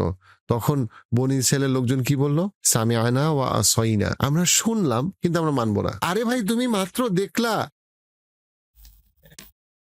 হ্যাঁ, মানুষ অকৃতজ্ঞ মানুষ রে। যে ফেরাউন ডুবে গেল, এই মুসা আলাইসাল্লাম যে আল্লাহ প্রেরিত রাসূল, তারপরে তো এর থেকে তো বড় অলৌকিক ঘটনা তুমি জীবনে চিন্তা করতে পারো না। পুরো সমুদ্র ভাগ হয়ে গেছে, পুরা ফেরাউনের বাহিনী ডুবে গেছে, তারপরে তোমার নবী তোমাকে বলতেছে এই ভূমিতে আমাদেরকে এখন যাইতে হবে, এবং এই ভূমি আল্লাহ আজ্জা ওয়া জাল্লা আমাদেরকে নির্দেশ দিছে যাওয়ার, এবং আমাদেরকে মোকাবেলা করতে হবে শত্রুপক্ষের। তখন তুমি বলতেছো সামিয়ানা ওয়া আসাইনা, আমি শুনলাম কিন্তু আমি মানবো না, আমরা এটা করবো না, লাগলে আপনি যান। তাদের আচরণ ছিল এরকম। এই জন্য কোরআনে সূরা বাকারাতে শেষ আয়াতের আগের আয়াতে 285 নম্বর আয়াতে আমাদেরকে বলা হয়েছে তোমরা বলো সামিয়ানা ওয়া আতানা, আমরা শুনলাম এবং আমরা মেনে নিলাম। ঠিক যেরকম রাসূলুল্লাহ সাল্লাল্লাহু আলাইহি ওয়াসাল্লামের সাথে মুহাজির এবং আনসাররা এই কথাটা বলছিল বিভিন্ন যুদ্ধের সময়, এবং তাদের আচরণে সেটা তারা দেখাইছিল যে আমরা শুনছি এবং আমরা মেনে নিছি। যদিও রাসূলুল্লাহ সাল্লাল্লাহু আলাইহি ওয়াসাল্লামের সময় সাহাবারা কোনো সমুদ্র ভাগ হইতে দেখে নাই, কিন্তু ওনারা এটা হচ্ছে পার্থক্য, এটা হচ্ছে দুইটা গ্রুপের মধ্যে পার্থক্য। সো আল্লাহ আজ্জা ওয়া জাল্লা আমাদেরকে দেখাইতেছেন তোমরা বনী ইসরাইলের মতো হইও না, তোমরা বনী ইসরাইলের মতো হইও না। তোমরা যখন বুঝো আল্লাহ আজ্জা ওয়া জাল্লা তোমাদেরকে কি নির্দেশ দিছে, তখন তোমরা এটার ব্যাপারে সন্দেহ প্রকাশ করো না, অকারণে প্রশ্ন করো না। তোমার নবী এবং রাসূল সাল্লাল্লাহু আলাইহি ওয়াসাল্লামের যে অকারণে প্রশ্ন না করা এটা কিন্তু একটা বড় রকমের গুণ। মানে আল্লাহ যা বলছে তুমি বিশ্বাস করো, অকারণে প্রশ্ন করিও না। এইটার কারণেই ঈমান হারাবা। ঈমান হারানোর কিন্তু একটা মেইন কারণ এটা, যে অকারণে প্রশ্ন করা। সম্মান, সে সম্মানকে নষ্ট করো না, তোমরা হত্যাকাণ্ড করো না, তোমরা ছোট ছোট ফেরাউন হয়ে যাও না। তারপরে খুবই গুরুত্বপূর্ণ একটা বিষয়, সেটা হচ্ছে মুসা আলাইহিসসালাম যখন প্রথম সিনে সমুদ্রের আগে পিছনে ফেরাউনের বাহিনী, মুসা আলাইহিসসালামের সাথে যারা লোক তারা মুসা আলাইহিসসালামকে দোষ দেওয়া স্টার্ট করলো। কি দোষ দেওয়া স্টার্ট করলো? যে আপনার কারণে আমরা এই বিপদে পড়ছি, এখন আমাদের সবাইকে হত্যা করা হবে, আপনি একটা সামনে সমুদ্রের কাছে নিয়ে আসছেন, পিছনে পুরা ফেরাউনের বাহিনী, আমাদের সব শেষ হয়ে যাবে। এই ঘটনা আমরা কোরআন হাদিস থেকে জানি। তো মুসা আলাইহিস সালামকে তারা ব্লেম করা স্টার্ট করলো, অর্থাৎ তারা মুসা আলাইহিস সালামের মাধ্যমে রক্ষা পাইতে চায়, কিন্তু তারা আল্লাহ আজ্জা ওয়া জাল্লার উপরে তাদের ভরসা নাই, আল্লাহ আজ্জা ওয়া জাল্লার উপরে তাদের ভরসা নাই। পরবর্তীতে আমরা জানি মুসা আলাইহিস সালাম আল্লাহ নির্দেশে মুসা আলাইহিস সালাম লাঠি, তারপরে সমুদ্র ভাগ হয়ে গেল, তারা সমুদ্র পার হইলো। সো সিন 1 থেকে সিন 3 তে গেল। যখন সিন 3 তে গেল, খুবই ইন্টারেস্টিং, যখন তারা সমুদ্র পার হয়েছে, তো ব্রিজ, এখন ফেরাউনের বাহিনী তখন আসা শুরু করে নাই সমুদ্রের উপরে, তখন তারা বলা শুরু করলো আপনি লাঠি দিয়ে বাড়ি দেন, লাঠি দিয়ে বাড়ি দেন, যেন ব্রিজ বন্ধ হয়ে যায়। ওই যে লিফট টিপ দিলে খুললে, টিপ দিলে বন্ধ হয়, এরকম না। তো বনী ইসরাইলের লোকজন বলতেছে আপনি লাঠি দিয়ে আবার বাড়ি দেন, যেন এই ব্রিজ বন্ধ হয়ে যায়। কিন্তু আলটিমেটলি কি মুসা আলাইহিস সালাম লাঠি দিয়ে আবার বাড়ি দিছিলেন ওই সমুদ্রের ওই পারে যাওয়ার পরে? না, বাড়ি দেয় নাই। কারণ মুসা আলাইহিস সালাম জানতেন এই সমুদ্র ভাগ হওয়ার পুরো বিষয়টা, এই ক্ষমতাটা লাঠির নাই, ক্ষমতাটা আল্লাহ আজ্জা ওয়া জাল্লার। এবং এই যে সমুদ্র ভাগ হইলো, আবার সমুদ্র মিলিত হবে, এটা হবে আল্লাহর ইচ্ছায়। লাঠি এখানে শুধুই একটা উপকরণ। আল্লাহ আজ্জা ওয়া জাল্লা যদি নির্দেশ দেন, উনি লাঠি দিয়ে বাড়ি দিবে। আল্লাহ আজ্জা ওয়া জাল্লা যদি নির্দেশ না দেন, উনি লাঠি দিয়ে বাড়ি দিবে না। ক্ষমতা এই লাঠির না, ক্ষমতা কার? ক্ষমতা আল্লাহ আজ্জা ওয়া জাল্লার। এটা হচ্ছে আকীদার খুব গুরুত্বপূর্ণ বিষয়। ক্ষমতা কোনো উপকরণের না, ক্ষমতা আল্লাহ আজ্জা ওয়া জাল্লার। কিন্তু বনী ইসরাইলের মানুষের খুব ইম্পর্টেন্ট একটা পয়েন্ট, তাদের চিন্তাটা কি? তাদের চিন্তাটা হইলো যে না, এই ক্ষমতাটা এই লাঠির। এবং মানে নিদর্শন একটা দেখবে, দেখার পরে সেটাকে অন্যভাবে ইন্টারপ্রেট করা। আমরা দেখবো একটা, বুঝবো আরেকটা। মানে ক্লিয়ারলি কিন্তু মুসা আলাইহিস সালাম সবাইকে বলছিল যে হচ্ছে আল্লাহর নির্দেশে এই সবকিছু হইতেছে, তারপরেও তারা ভুলটা। আমাদের মানুষদের মধ্যেও কিন্তু এই বিষয়টা আছে। আমরা মনে করি ক্ষমতাটা ডাক্তারের, ক্ষমতাটা লাঠির, ক্ষমতাটা তাবিজের, ক্ষমতাটা কবরের, ক্ষমতাটা অলি আউলিয়ার দোয়ায়, ক্ষমতাটা আল্লাহর কাছে নাই। আমরা আল্লাহর কাছে নিজেদেরকে শুদ্ধ করতে চাই না, আমরা অলির কাছে গিয়ে কাঁদতে চাই, আমরা কোনো মানে বুজুর্গ ব্যক্তির কাছে গিয়ে তাবিজ চাই। আমরা চাই আপনি আমাদের জন্য দোয়া করেন, আমরা আমাদের জন্য দোয়া করলে হবে না। এটা আকীদার অনেক বড় একটা সমস্যা, কারণ আমাদেরকে কোরআনে নির্দেশ দেওয়া হয়েছে যে তোমরা আল্লাহ আজ্জা ওয়া জাল্লার উপরে ভরসা করো, আল্লাহ তোমাদের জন্য যথেষ্ট। কিন্তু আমরা সেটা করতে চাই না। দেখেন বনী ইসরাইলের লোকজন লাঠি বাড়ি দিয়ে, ও দেখেন লাঠি বাড়ি দিয়েছে, সমুদ্র ভাগ হয়ে গেছে, ওই পারে গিয়ে বলে আপনি আবার লাঠিতে বাড়ি দেন। কারণ তার মানে ওরা এখন লাঠিকে পূজা করা শুরু করবে। তেমনই তো হয়েছিল, তাই না? তেমনই তো ওই যে কি বলে গরুর একটা মূর্তি তৈরি করে ওরা পূজা করা শুরু করছিল না? Yes. আল্লাহ আযজা ওয়া জালকে চিন্তা করতে পারতেছে না। এবং একইভাবে আমরা বনী ইসরাইলের পরবর্তীতে কি দেখতে পাই, ওরা একটা গরুকে নিয়ে অস্থির হয়ে গেছে, হ্যাঁ, এই যে এই গরুর কথাটা যা বললাম আর কি। গরুকে নিয়ে মূর্তি বানাইতেছে, গরুকে নিয়ে চিন্তা করতেছে কোন গরু হবে, অর্থাৎ তারা গরু পূজা শুরু করলো, যেখানে তাদেরকে আল্লাহ আযজা ওয়া জাল এতগুলা অলৌকিক বিষয় দেখাইলো যেন তারা আল্লাহর উপরে ভরসা করে, কিন্তু তারা এখনো ওই গরু নিয়ে আছে। তারা পরবর্তীতে তাদের একটা বড় অংশ পরবর্তীতে কবর পূজা শুরু করলো কয়েক জেনারেশন পরে। এগুলো আমরা ইতিহাস থেকে জানি। অর্থাৎ তারা ওই যে চিন্তাটা যে এই লাঠি দিয়ে বাড়ি দেন, লাঠি দিয়ে বাড়ি দেন, লাঠি দিয়ে বাড়ি দিলে ব্রিজ খুলে ব্রিজ বন্ধ হয়ে যায়, এই চিন্তা থেকে তারা বেরোতে পারতেছে না। কিন্তু আলটিমেটলি মুসা আলাইহিস সালাম কি ওই পারে যাওয়ার পরে আবার লাঠি দিয়ে বাড়ি দিছিল, এরকম কোনো ঘটনা আমরা জানি না। এরকম কোনো নির্দেশও আল্লাহ আযজার কাছে পক্ষ থেকে ওনার কাছে আসে নাই। কিন্তু যখন ফেরাউনের বাহিনী সমুদ্রে উঠলো কিছু দূর যাওয়ার পরে, তখন এটা সমুদ্রে তারা মিলে গেল। আমাদের জন্য এটা খুবই গুরুত্বপূর্ণ যে আমরা আল্লাহ আযজা ওয়া জালের সাথে সরাসরি কোন যেন একটা ভিডিও আমি দেখছিলাম, ওইখানে বলছিল যে এই যে নীল নদ পার হওয়ার ব্যাপারটা, এইটা নাকি ফেয়ারলি কমন একটা জিনিস। মানে ব্যাপারটা একটু নাস্তিকতার মতো শোনায়, কিন্তু এটা নাকি বেশ কয়েকবার ঘটছে যে পানি পানি নাই ওই সময় নীল নদ পার হইছে, পার হওয়ার কিছুক্ষণ পরে দেখা গেছে নীল নদ আবার আগের মতো অবস্থায় ফিরে আসছে। কোন জানি একটা ভিডিওতে কোন জানি একটা ভিডিওতে দেখছিলাম। না, এরকম তেমন একটা কিছু আমি শুনিনি। আচ্ছা, ঠিক আছে, এইটা নিয়ে পরে একদিন আমরা কথা বলতে পারি। ঠিক আছে, ইনশাআল্লাহ।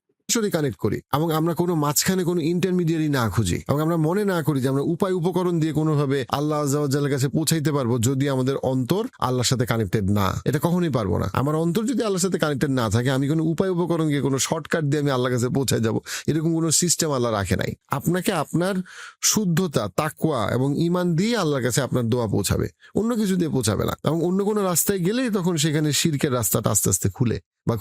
এটা আল্লাহ আযজা ওয়া জালের দেওয়া নিয়ম, কোরআন হাদিসের এটা নিয়ম। এবং আমরা কি দেখলাম, লাস্ট যে পয়েন্টটা ইম্পর্টেন্ট, সেটা হচ্ছে যখন বনী ইসরাইল এই বাহিনীগুলা ওই সময়ের যারা অপেক্ষাকৃত তাকওয়ার কাছাকাছি মানুষ, যারা মুসা আলাইহিস সালামের তাকওয়া বলতে তাওহীদের কাছাকাছি, অপেক্ষাকৃত তাওহীদের কাছাকাছি মানুষ ফেরাউনের তুলনায়, তারা কি করলো, তারা যখন এই সমুদ্র ভাগ হওয়ার পরে ওই পারে চলে গেল, তারা কি করা শুরু করলো, তারা তখন মুসা আলাইহিস সালামের নির্দেশনা আর মানলো না। কিছু মানে না, উল্টাপাল্টা প্রশ্ন করে। যখন মুসা আলাইহিস সালাম ইবাদতের জন্য আল্লাহর সাথে সাক্ষাতে চলে গেছেন এবং হারুন আলাইহিস সালামকে দেখে গেছেন, তখন তারা উল্টাপাল্টা এলোমেলো ইবাদত শুরু করলো, যদিও তাদেরকে সেটা মানা করা হয়েছে এবং হারাম করা হয়েছে। অর্থাৎ এক ফেরাউনের যে পতন তাদেরকে দেখানো হয়েছে, সেই পতন দেখার পরে তাদের মধ্যে অনেকে ফেরাউন হয়ে উঠছে। এবং মুসলিম বিশ্বে আমরা তাকাইলে এক্স্যাক্টলি তাই দেখবো। মুসলিমদের সবচেয়ে বড় শত্রু ছিল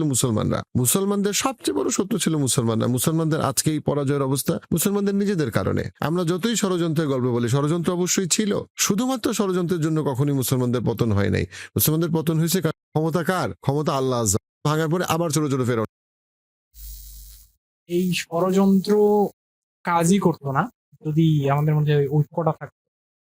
ওয়েল, এটা তো তোমার ভবিষ্যৎবাণী করাই হয়েছে যে ঐক্য থাকবে না আমাদের। অবশ্যই অন্যান্য বড় বড় রাষ্ট্র তাদেরকে সহায়তা করতেছে, তারা করতেছে যারা কিন্তু হাজার বছর ধরে অত্যাচারিত হয়েছে, কিন্তু তাদের মেমোরিতে নাই, তারা এখন ফেরাউন হয়ে উঠছে। এই বিষয়টা মুসলমানদের মধ্যেও সত্যি, যে মুসলমানদের মধ্যেও একটা অংশ এরকম হয়ে যায় যে তারা আজকে অত্যাচারিত, কিন্তু তাদেরকে যখন ক্ষমতা দেওয়া হয়, তাদেরকে যখন সুযোগ দেওয়া হয়, তখন তারা ওরকম ছোট ছোট ফেরাউন হয়ে উঠে এবং মানে ছোট ছোট ফেরাউন মিলে একটা বড় ফেরাউন তৈরি করে। বড় ফেরাউনকে ভাঙার পরে আবার ছোট ছোট ফেরাউনে পরিণত হয়। কিন্তু এর মাধ্যমে কখনোই আল্লাহ আযজা ওয়া জালের যে সত্যিকারের ইবাদত, সেই ইবাদতটা আর মুসলমানদের একটা বড় অংশের করা হয়ে ওঠে না। তো এই জন্য মুহররমের এই 10 তারিখে এই শিক্ষাটাকে মাথায় রাখা এবং চিন্তা করা, আমার মধ্যে ফেরাউনের কি বৈশিষ্ট্য আছে আর আমার মধ্যে মুসা আলাইহিস সালামের কি বৈশিষ্ট্য আছে। আলটিমেটলি আমাদের সবারই নিজেদের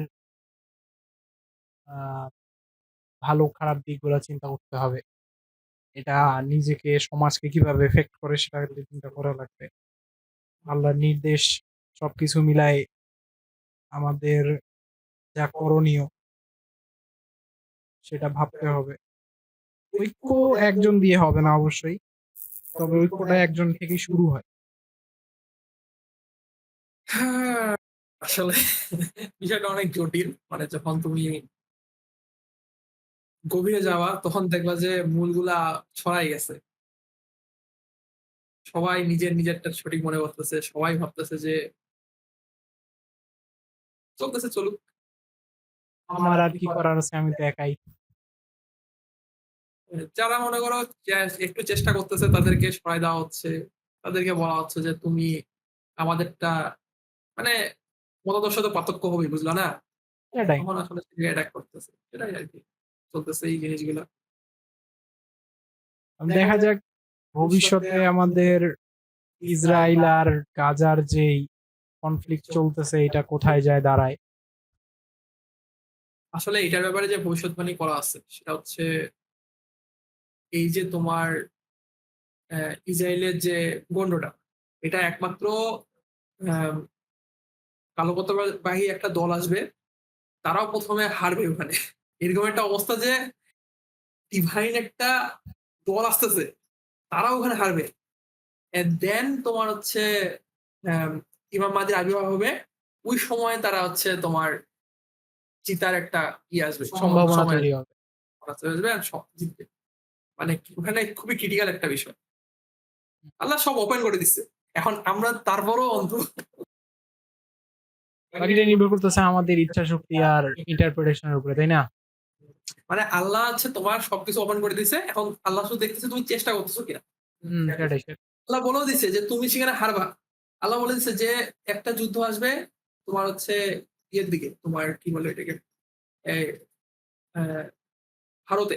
মানে ভারত হচ্ছে গাজওয়াতুল হিন্দের যে কথাটা সেটা। সেখানে বলা দিছে যে হচ্ছে ওখানে রক্তে হাঁটু পর্যন্ত মানে রক্ত চলে আসবে। মানে এইরকম একটা অবস্থা মানে খুবই করুণ অবস্থা।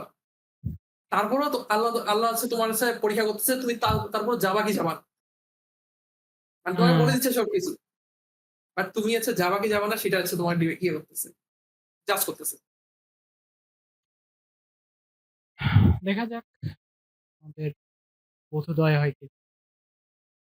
ও আর একটা আচ্ছা, জিনিস তাহলে ও আর আর কিছু বলার আছে? মানে একটা জিনিস ক্লিয়ার করে দিই সেটা হচ্ছে যে আমাদের ইব্রাহিম আলাইহিস সালামের যে দোয়াটা ওইটা আসলে ছিল যে তোমার উনার যেন হচ্ছে মানে বংশধর সেখান হুম, থেকে যেন মানে নবীর যে আশাটা এটা যেন বরকরার রাখে। মানে প্রতিনিয়ত আসতে থাকে। সো অধিকাংশ জন ইব্রাহিম আলাইহিস সালামের বংশধর থেকে আসছে। অ্যান্ড কিছু আসছে উনার ব্লাড বাইরে থেকেও।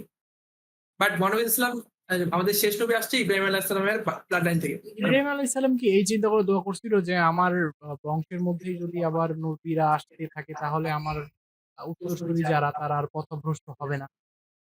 মানে এরকমই জন্য উনি মানে উনার ইয়ে তো আমি জানি না। মানে কোরআন শরীফে তো শর্টকাটে বলে দিছে। মানে কোরআন শরীফ তো তোমার হচ্ছে অনেকগুলা জ্ঞানের একটা মানে বই। মানে অনেক হুম কিছু হুম। জানা আছে। এইজন্য কোরআন শরীফ হ্যাঁ, আমরা তো ইন্টারপ্রেট করতে পারি, তাই না? ইন্টারপ্রেট করতে পারে। এটা হচ্ছে তোমার আ মানে ইন্টারপ্রেট বিষয় ইন্টারপ্রেট করা তেমন একটা উচিত না। বুঝলা না? সেটাও সেটাও সেটাই যে যে যেটা উনাদের ক্লিয়ারলি বলা হয়নি এটা নিয়ে অকারণে চিন্তা করারও দরকার নেই। এই মানে শক্তি কমে যায়। তাহলে আজকে আমরা এই পর্যন্তই রাখি। আগামীতে আমরা আরো নানা রকম বিষয় নিয়ে কথা বলবো। এটা আমাদের নতুন শো, আরেকটা উইথ জিনিস ফ্রেন্ডস টক অ্যাবাউট স্টাফ। একটা জিনিস বলতে চাই সেটা হচ্ছে কি যে আসলে ইয়াহিয়া আমিন অথবা এই ধরনের যে পডকাস্ট করেন আমি একটা জিনিস সবসময় বলে থাকি যে আপনি যখন মূল ইসলামটা যাবেন মানে মূল ইসলামটা যেমন ধরেন আপনি একটা ম্যাগাজিন করতেছেন। ম্যাগাজিনে একটা হচ্ছে মনে করেন সেমিকন্ডাক্টর বা অথবা ইম্পোর্টেন্ট একটা জিনিসের ছবি দেওয়া আছে। ওইখানে আসলে আপনাকে একটা সারফেস লেভেলে একটা আইডিয়া দিবে যে এটা কি। কিন্তু আপনি যখন ডিপ লেভেলে পড়তে যাবেন তখন আপনাকে কিন্তু কাঠখোট্টা একটা বই পড়তে হবে। মানে পুরো ম্যানুয়াল পড়তে হবে। মানে ওই জিনিসটা ভালো মতো জানতে। ওইটা আসলে অতটা মজাদার বা মানে সুখকর একটা সুখকর একটা অনুভূতি হবে না। তবে আপনি এটাতে খুব ডিপ একটা আন্ডারস্ট্যান্ডিং ডিপ একটা পাবেন। আন্ডারস্ট্যান্ডিং পাবেন। সো এরকম ইসলামিক যে জ্ঞান অথবা আপনার হচ্ছে মূল যে ইসলামটা এটা আসলে আপনাকে কাঠখড় পড়া করতে হবে। মানে জানতে হবে। এটা অনেক গভীর অ্যান্ড অনেকটা ক্রিটিক্যাল জিনিসগুলা। একটার সাথে আরেকটা কানেক্টেড আবার ফির অনেক কিছু বিষয় আছে। সো আপনি যখন হচ্ছে মানে একটা জিনিসকে পুরোটাকেই ইসলাম মনে করতেছেন, তখন আসলে ব্যাপারটা ভুল হয়ে যায়। আপনাকে ইসলাম বলতে ওই যে অ্যা মূল যে বিষয়গুলা যে হচ্ছে তোমার অনেক বড় বই, ভিতরের যে ইয়েগুলা তোমার হচ্ছে নকশাগুলা যে ইসলাম কি, কেন এবং কিভাবে এই জিনিসগুলো যখন পড়বেন তখন আপনার সব ক্লিয়ার হবে। অ্যান্ড ইয়ামিন, ইয়াহিয়া আমিন অথবা এরকম যারা আছে আপনার হচ্ছে ইয়েরা আছে, মানে বক্তারা আছে, তারা আসলে আপনাকে ওই যে ম্যানুয়াল ইসলামের যে মূল সেটার প্রতি আহ্বান করার মতো একটা দরজা হিসেবে কাজ করে। যে আপনি ওই দরজা দিয়ে ঢুকবেন, দেন ভিতরে যেয়ে আরো পড়াশোনা করবেন, আরো ইসলাম সম্বন্ধে জানবেন। নিজের মতো করে এক্সপ্লোর করা। নিজের মতো ইসলামের মানে অনেক ইয়ে আছে আপনার, আম বই-টই তো বই অবশ্যই আছে, আছে। সেগুলো গাইড তো আছে, অবশ্যই ফলো করা লাগবে। ওদেরকে ফলো করবেন। সো একজন মানেই যে পুরোটা ইসলাম এটা মনে করবেন না। এটা আসলে মনে করা ঠিকও না। আপনি যখন হচ্ছে মূল ইসলামে এখন তো আসলে সবকিছু সহজ হয়ে গেছে। YouTube এ আপনি অনেক বড়, বড় লেকচার পাবেন। প্রায় ২-৩ ঘন্টা ৪ ঘন্টা। এই যে ইয়াহিয়া আমিন যে হচ্ছে একটা লেকচার দিল, এটা আসলে অনেক ভিতরে আরো অনেক ক্রিটিক্যাল জিনিস আছে। সো এইজন্য জানার জন্য আপনাকে পড়তে হবে, করতে হবে। রিসার্চ করতে রিসার্চ হবে। করতে হবে। সো এটাই আমার বলার কথা ছিল। মানে যা দেখতেছি সরাসরি সেটা বিশ্বাস না করে একটু নিজের মতো করে ঘাটাঘাটি করে দেখা।